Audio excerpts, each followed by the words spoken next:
जय हिंद दोस्तों, मैं खान सर पटना से। अभी हाल में नेपाल और पाकिस्तान दोनों ने अपने नए नक्शे को जारी कर दिया है और अंतर्राष्ट्रीय ये दबाव बनाना चाहते हैं कि बाकी के देश भी उनके द्वारा जारी किए नक्शे को मान ले। अब इस नक्शे को वो किस उद्देश्य से लाए हैं और इसका भारत पर क्या असर पड़ेगा और भारत कैसे उनके मंसूबों को नाकामयाब कर सकता है, इसको समझते हैं। नेपाल ने जो शुरू से अपना जो नक्शा दिखाया है उसमें इसने किसी भी टाइप के यहाँ एक्स्ट्रा रीजन को नहीं दिखाए हैं, लेकिन अचानक जब से केपी शर्मा ओली की सरकार और प्रचंड की सरकार, जो दाहाल साहब की सरकार, इनमें जो खटपट होने लगा तो इन्हें अपनी सरकार को बचाने के लिए पब्लिक के पास चुनाव में वोट मांगने के लिए कोई रास्ते नहीं बचे थे। इसलिए इन्होंने राष्ट्रीय मुद्दा खोल दिया और इन्होंने 3 नए स्थान, कालापानी, लिम्पियाधुरा और लेपुलेख, ये 3 नए हिस्से को अपने इस नक्शे में जोड़ के एक एक्स्ट्रा हिस्सा यहाँ पर बना दिया और इसको आनंद फानंद में जल्दी से अपने संसद से पारित भी करा दिया और इन्होंने इसे अंतर्राष्ट्रीय देशों को और यूएन तथा गूगल को भेजा है कि आप हमको इस तरह के नक्शे को दिखाइए। अब इसका क्या असर पड़ेगा, देखिए। अंतर्राष्ट्रीय लेवल पे तो कोई भी देश नेपाल का उतना सपोर्ट नहीं करेगा, क्योंकि भारत और नेपाल की जब बात आएगी तो पूरी दुनिया भारत की ओर खड़ी होगी। लेकिन गूगल के पास अगर जाएगा तो गूगल के लिए 2 रास्ते होते हैं। आप जिस देश में बैठकर गूगल मैप को यूज़ करते हैं वो उस कंट्री के हिसाब से खोलता है। अगर आप इंडिया में देखेंगे नेपाल के मैप को गूगल के हिसाब से तो वो इस हिस्से को नहीं दिखाएगा, लेकिन नेपाल में बैठ के देखेंगे तो वो दिखाने लगेगा। इसके क्या उपाय है कि हमें गूगल पर अभी से दबाव बनाना चाहिए कि आप अगर नेपाल के इस मैटर को मानेंगे तो फिर हम गूगल मैप को इंडिया में बैन कर देंगे, जिस तरह से चाइना ने बैन कर दिया है। तो गूगल देखेगा कि इतना बड़ा आबादी है, इतना उसके लिए मार्केट बड़ा है इंडिया, तो वो नेपाल की इस बात को नहीं मानेगा। लेकिन अगर भारत यहाँ देर कर देता है तो गूगल के पास एक बहाना हो जाएगा कि हमने तो नेपाल के लिए कर दिया, अब आप बाद में आ रहे हैं। तो इसमें गवर्नमेंट को तेजी ले आनी चाहिए। लेकिन पाकिस्तान ने जो नक्शा जारी किया है उसके में हम समझते हैं पाकिस्तान अपने ही नक्शे में पहले कुछ गलती कर दिया। ये जो नक्शा है ये पाकिस्तान का है, ये इंडिया के द्वारा दर्शाया गया नक्शा नहीं है, इसलिए इसमें पीओके जो दिख रहा है वो पाकिस्तान का हिस्सा दिख रहा है, जबकि भारत का पूरा कश्मीर है। शुरुआत से जो पाकिस्तान ने जिस नक्शे को दिखाया उसमें उसने केवल पाक ऑक्युपाइड कश्मीर को दिखाया, जिसमें बाल्टिस्तान, गिलगिट और आज़ाद कश्मीर का एरिया था। वो हमारे जम्मू कश्मीर एरिया को शुरू से नहीं दिखा रहा था। लेकिन अचानक इमरान खान नींद से जगे और उन्होंने क्या किया कि अपने नक्शा में जो पहले से पीओके दिखा रहे थे, इसके अलावा जम्मू कश्मीर और लद्दाख को भी इन्होंने अपने नक्शे में इंक्लूड कर दिया। और हद तो तब हो गई जब इन्होंने चाइना द्वारा अब कब्जा किए गए अक्साई चीन को, जो चाइना ने इलीगल इंडिया पर कब्जा किया, उसे अपना हिस्सा नहीं बता रहे हैं। अब यहीं पर उन्होंने गलती कर दिया। यहाँ पर वो आधार बता रहे हैं कि चूंकि कश्मीर जो है वो हमारे एरिया का हिस्सा है, यहाँ पे हमने जनमत संग्रह करा ले, तो कश्मीर जब आप बोल रहे हैं तो अक्साई चीन भी आएगा, आप उसको क्यों छोड़ रहे हैं? पहली गलती ये। दूसरी कि आज तक आपने ये हिस्सा नहीं दिखाया, अचानक आपको 2020 में याद आया कि हमारा ये भी हिस्सा है, और 1947 में आपका जन्म हुआ था, उस समय से लेकर अभी तक आप क्या कर रहे थे? ये तो हम लोग को एज एक्सपेक्टेड था कि ये पाकिस्तान करेगा ही, क्योंकि शुरू से कर रहा था। लेकिन कश्मीर के वो अलगाववादी लोग, जरा सोचिए कि पाकिस्तान आपको हथियार दे के कहता था कि चलाओ, क्योंकि तुम जब आज़ाद हो जाओगे तो हम तुम्हें एक आज़ाद देश घोषित करेंगे। देख लीजिए, कश्मीर के जो अलगाववादी थे, आपको कोई अलग देश मिलने वाला नहीं है। आपके सीने पे बंदूक रख के पाकिस्तान गोलियां चला रहा है। असल में वो पाकिस्तान का मंसूबा कश्मीर के अलगाववादियों को अलग देश दिलाना नहीं, बल्कि उन्हें अलग करके अपने में हड़पना है। लेकिन पाकिस्तान ने जो अनएक्सपेक्टेड काम किया वो जूनागढ़ को अपने नक्शा में शामिल करके कर दिया। जूनागढ़ एक्चुअली गुजरात में आता है। गुजरात का एरिया जो है वो बेसिकली, अगर आप गुजरात को देखेंगे ज्योग्राफिकली हिसाब से, तो गुजरात का ये वाला एरिया कहलाता है कच्छ और नीचे वाला ये एरिया कहलाता है सौराष्ट्र। सौराष्ट्र में एक छोटा सा एरिया था ये जूनागढ़। जूनागढ़ जो था वो आज़ादी से पहले एक प्रिंसली स्टेट थे सब, मतलब हमारे जो बाकी रियासतों के समान जूनागढ़ भी एक रियासत था। लेकिन जब देश आज़ाद हुआ 1947 में, तो अंग्रेजों ने 3 शर्त रखे। अंग्रेजों ने कहा कि जो छोटे छोटे टुकड़े में देसी रियासत फैले हुए हैं, वो छोटे छोटे रियासत या तो वो भारत में मिल जाए या पाकिस्तान में मिल जाए, लेकिन वो चाहे तो वो स्वतंत्र भी रह सकते हैं। लेकिन अंग्रेजों को एक बात का डाउट हुआ बाद में चल के कि अगर ये कोई स्वतंत्र देश रह जाएगा तो स्वतंत्र देश जो होगा छोटा सा, ना पाकिस्तान में जाएगा ना इंडिया में जाएगा, तो वो फिर गुलाम बनने का एक डर हो जाएगा और एशिया में एक नई शक्ति जन्म लेने लगेगी, एक नए उपनिवेश की शुरुआत हो जाएगी। इसलिए लॉर्ड माउंटबेटन जो अंतिम गवर्नर थे इंडिया के, इन्होंने कहा बेसिकली ये कई देसी रियासतों से बोला भी था कि आप स्वतंत्र रहने की विचार छोड़ दीजिए, या तो आप पाकिस्तान में मिल जाइए या तो आप इंडिया में मिल जाइए। तो पाकिस्तान की जो स्थापना का मेन उद्देश्य रखा गया था वो ये था कि जो जो मुस्लिम क्षेत्र है उसे हम पाकिस्तान में मिला देंगे। इस वजह से उन्हें पश्चिमी पाकिस्तान मिल गया उस वक्त, और पूर्वी पाकिस्तान जो अब की ओर बांग्लादेश बन चुका है। इसी कड़ी में जूनागढ़ भी कह दिया कि हम पाकिस्तान में मिलेंगे, जबकि आप देखेंगे तो जूनागढ़ का पाकिस्तान से किसी भी प्रकार का भौगोलिक सीमा टच नहीं करती है।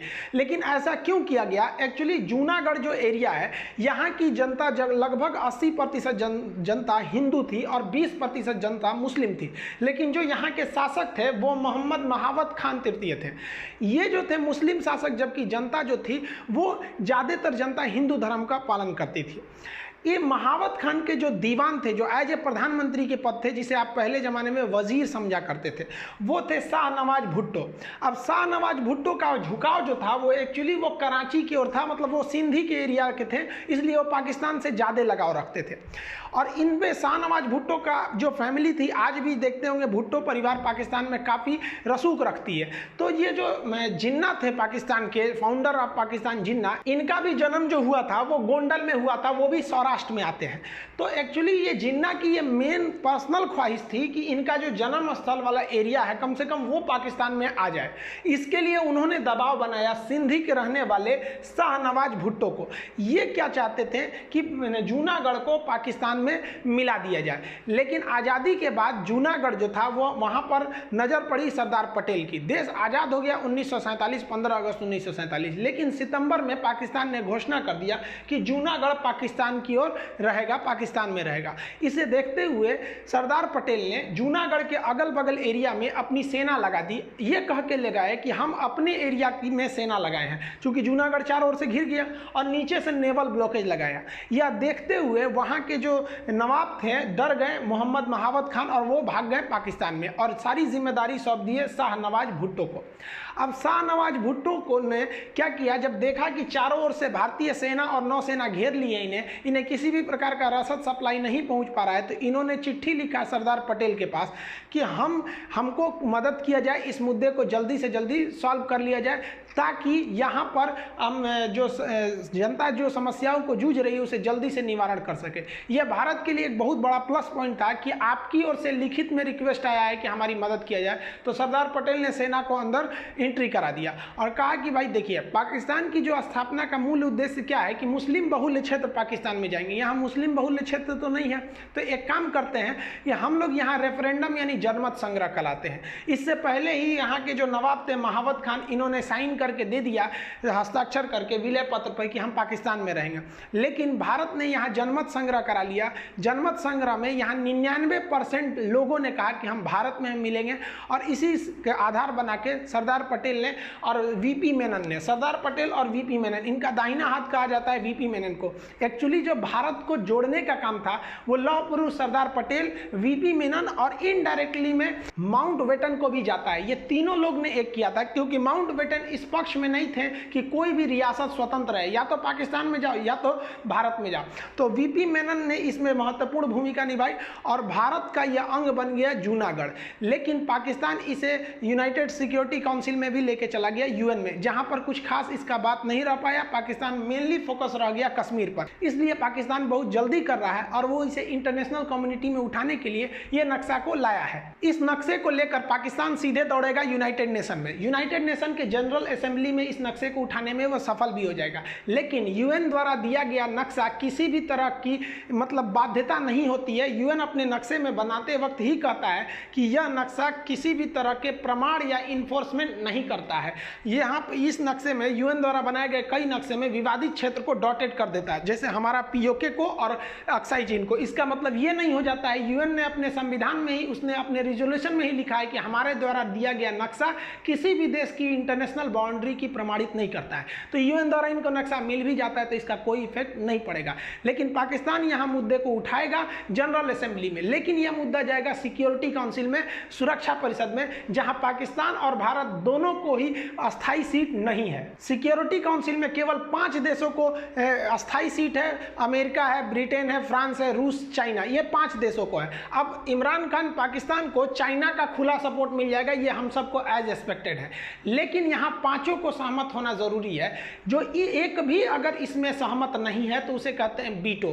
5 में से अगर एक भी सहमत नहीं है तो वो बीटो कर देगा कि हम सहमत नहीं है, पूरा प्रस्ताव रद्द हो जाएगा। इससे पहले भी पाकिस्तान बहुत बार कश्मीर का मुद्दा उठाया है कि जिस तरह भारत जनमत संग्रह करके, रेफरेंडम करके जूनागढ़ को कब्जा कर लिया, जूनागढ़ को अपना हिस्सा बना दिया, उसी तरह कश्मीर में भी कराइए। चूंकि उस समय अगर करा देता भारत तो 370 लागू था और जेन्युइन है कि जनमत संग्रह से वो पाकिस्तान की ओर जा सकता था।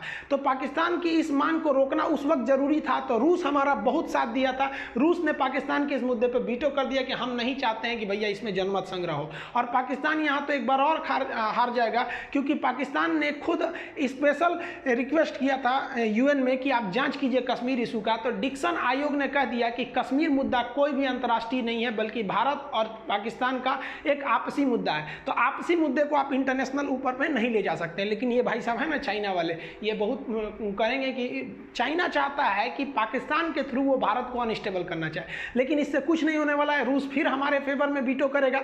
इस बार फ्रांस भी हमारे ही साथ है, ब्रिटेन भी है और अमेरिका। डोनाल्ड ट्रंप तो एकदम फिक्स मूड बनाए हैं, या अमेरिका का तो एकदम फिक्स है कि भैया कश्मीर इशू अब जो सिनेरियो बन रहा है, जब से पाकिस्तान ने वहां पर ओसामा बिन लादेन को शरण दिया हुआ था, या फिर इधर की जो घटनाएं हो रही हैं, पाकिस्तान जो चाइना के फेवर में जा रहा है, तो अमेरिका पाकिस्तान को छोड़कर भारत के फेवर में जा रहा है। इसलिए यहां हम 100% कह सकते हैं कि अगर चाइना के फेवर में या चाइना के इशारों पर पाकिस्तान कश्मीर मुद्दे या जूनागढ़ मुद्दे को यूएन के सिक्योरिटी काउंसिल में ले भी जाता है, तो वहां पर जीत भारत की ही होगी, क्योंकि बाकी भारत के फेवर कंट्री भारत के पक्ष में वीटो कर सकते हैं। पाकिस्तान के पास यहां एक और मुद्दा बच जाता है, अब वो जाएगा इंटरनेशनल कोर्ट में। इंटरनेशनल कोर्ट में जाने पर भी पाकिस्तान के लिए एक निगेटिव चीज है कि international court of justice Pakistan से पूछेगी कि आज तक जो आप नक्शा दिखा रहे थे उसमें केवल पीओके को आप अपना बता रहे थे, अचानक आपको ऐसा क्या प्रूफ मिल गया जो आज़ादी के बाद 2020 में आपको जम्मू भी याद आ गया, कश्मीर भी याद आ गया, लद्दाख भी याद आ गया, हद हो गया आपने जूनागढ़ को भी याद कर लिया, ऐसा क्यों किया? और यहाँ एक और प्लस पॉइंट रहेगा कि भारत के जो जज हैं दलवीर भंडारी, ये इंटरनेशनल कोर्ट में वो भी हैं, इसलिए अगर भारत के साथ पक्षपात होगा तो जेन्युइन है वो भारत के मुद्दे को पर्सनली भी जरूर देखेंगे, यहाँ उम्मीद किया जा सकता है। पाकिस्तान भी जाएगा गूगल के पास कि वो अपने नक्शे में इस एरिया को दिखा दे।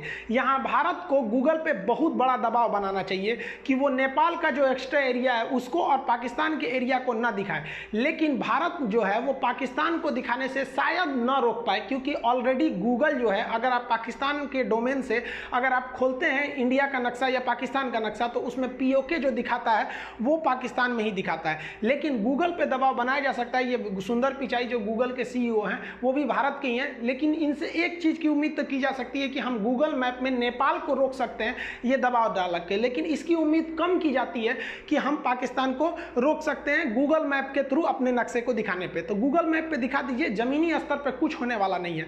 यदि भारत अर्थव्यवस्था में ठीक ठाक रहेगा, सैन्य शक्ति अच्छी रहेगी, भारत के पड़ोसी देश से अच्छे संबंध तथा विश्व में भारत का दबदबा रहेगा, तो पाकिस्तान कितना भी कुछ कर ले, इन नक्शे का कोई फर्क पड़ने वाला नहीं है। और बहुत जल्दी हम ये उम्मीद करते हैं कि आने वाले 5 से 7 साल के अंदर अंदर जब 370 हट ही गया है तो कश्मीर में रेफरेंडम करा ही लिया जाएगा। यहाँ के लोग, बहुत सारे लोग कश्मीर में जो बस जाएंगे, अब वो जनमत संग्रह से पूरी लोगों को शामिल किया जाएगा। तो वहाँ पर जो लोग हैं वो तो भले कह सकते हैं कि हम पाकिस्तान में जाना चाहते हैं या स्वतंत्र देश बनाना चाहते हैं, लेकिन बाहर के लोग जो कश्मीर में जाएंगे जनमत संग्रह के आधार पर, उन लोगों को, उन लोग के वोट को अगर हम शामिल कर लेते हैं, या जो कश्मीरी पंडित जो बाहर गए थे वो वापस वहाँ बस जाते हैं, तो उस हिसाब से ये जनमत संग्रह भारत के फेवर में आ जाएगा।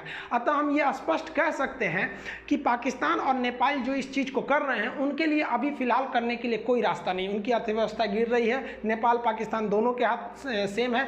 यहाँ पर कोरोना में पूरी दुनिया की अर्थव्यवस्था लड़खड़ाई है। विकसित देश और समझदार देश अपने देश के लोगों के जीवन स्तर को उठाने के लिए, अर्थव्यवस्था को सुदृढ़ बचाने के लिए, अपनी देश को आगे बनाने में लगे हुए हैं, जबकि ये दोनों देश अपनी राजनीतिक लाभ उठाने के लिए, अपनी पार्टी बचाने के लिए राष्ट्रीय मुद्दे को खेलना चाह रहे हैं और अंतर्राष्ट्रीय लेवल पर खुद अपने देश की बदनामी कराना चाह रहे हैं। आई होप आप इन मुद्दों को समझ गए होंगे। आगे इस पर क्या अपडेट आता है इसके लिए जुड़े रहिए न्यूज़ तक पर। मिलेंगे अगले हफ्ते, तब तक के लिए जय हिंद।